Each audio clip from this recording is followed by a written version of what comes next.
video we are going to study about the Monera kingdom. Monera kingdom is the first kingdom of five kingdom classification. If we will start with the characteristics of this particular kingdom, these all members are prokaryotic. Prokaryotic means these members are not having nuclear membrane, and that is why their genetic material is naked inside the cell, and these members are made up of only single cell and they are simple organism. Although we can say they are simple, but still their mechanism is so complex. जैसे जैसे आगे पढ़ते जाएंगे वैसे वैसे हम लोग को समझ में आएगा. Now we will understand what are the habitats. Habitats का मतलब क्या होता है कि ये जो ऑर्गेनिजम्स हैं मोनेरा के, ये कहाँ कहाँ पे पाए जा सकते हैं. So they are present all possible environment. आप जहाँ जहाँ इमेजिन कर सकते हो कि ये इन्वायरमेंट प्रेजेंट है, whether it is extremely hot condition, whether it is extremely cold condition, whether it is extremely saline condition, आप कहीं पे भी अगर इमेजिन कर पा रहे हो कि वो जगह पे इन्वायरमेंट एग्जिस्ट करती होगी, उन सारी जगहों पे आपको ये मेंबर्स देखने को मिलेंगे, मोनेरा के members. So they are considered to be the cosmopolitan. Cosmopolitan that means the organisms which are present all over. If you talk about the few things, that means habitat इनका cold भी हो सकता है और इनका ये hot climate में भी रहना प्रीफर करते हैं. These are the two climates which we are discussing. Now we will discuss about the few animals like archaebacteria, which will be considered to be the oldest member of this particular group of Monera. So it could be present in any harsh condition of extreme hot and cold. And if we talk about the eubacteria, they are considered to be the modern bacteria. They are, that means कि after some evolution they have been evolved. So इनको इसीलिए modern bacteria भी कहा जाता है, and they could be present in moderate condition. And if we talk about the cyanobacteria, they are the members of this Monera only, and they are also known as BGA or blue-green algae. They are photoautotroph. So if they are photoautotroph, that means somewhere they need sunlight. तो वो ऐसे habitat में रहना पसंद करेंगे जहाँ से वो लाइट को ट्रैप कर सके. Third and the fourth member is mucoplasm. Mucoplasm is also known as PP yellow or pleuropneumonia like organism, and this particular organism is considered to be the smallest cell without cell wall. That means ये cells तो है लेकिन इनके पास में cell wall present नहीं होती है, and they are, that is why it could be asked in your exam also. Name the smallest cell without cell wall. The answer will be mucoplasm. And please do remember the full form of this PP yellow, which is pleuropneumonia like organism. Now we will move further. If we can talk, then the size of this particular group. The size is also showing some kind of variation. Like if we talk about the size of the cell will be starting from 1 micrometer to 10 micrometer in length. And if we talk about the width, it will be of 0.7 micrometer to 1.5 micrometer. Micron, I think everyone understand, that is 10 to the power minus 6 meters.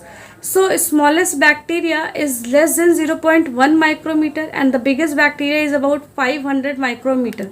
And I have written the name of the biggest bacteria, which is Bagiota mirabilis, which is 16 to 45 micrometer in diameter and several centimeters long.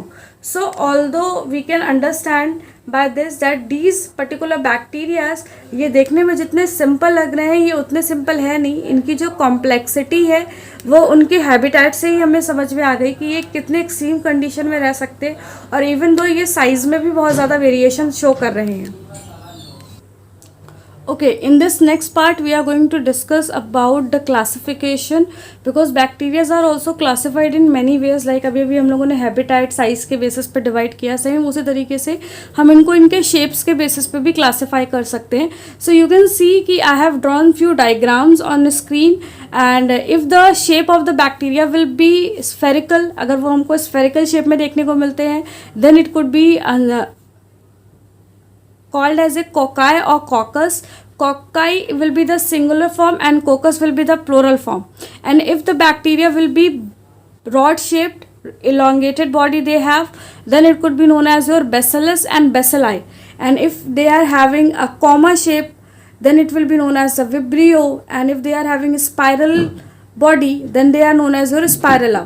And sometime the bacteria are will be present in filamentous form also, and then they are known as your mycelial. Student you have to understand this thing that ये जो sizes है और ये जो shapes है, इसके आपको different different examples भी याद करने होंगे. This will be given in your NCERT book. If you talk about the comma shape, then Vibrio cholera will be the most common example. If you talk about the cocci, then Streptococcus will be the most common example. If we talk about the Bacillus, then you must have heard about the Lactobacillus. I think Lactobacillus के बारे में बहुत सारे बच्चों को पता होगा. This is the certain bacteria which is actually present in curd. So it is lactobacillus. And if you talk about the spirilla is also present in few of the food materials. Then in the form of spirulina it will be present, and mycelial will be present in the form of slime molds. So these are the basically certain shape of the cells which you can easily observe.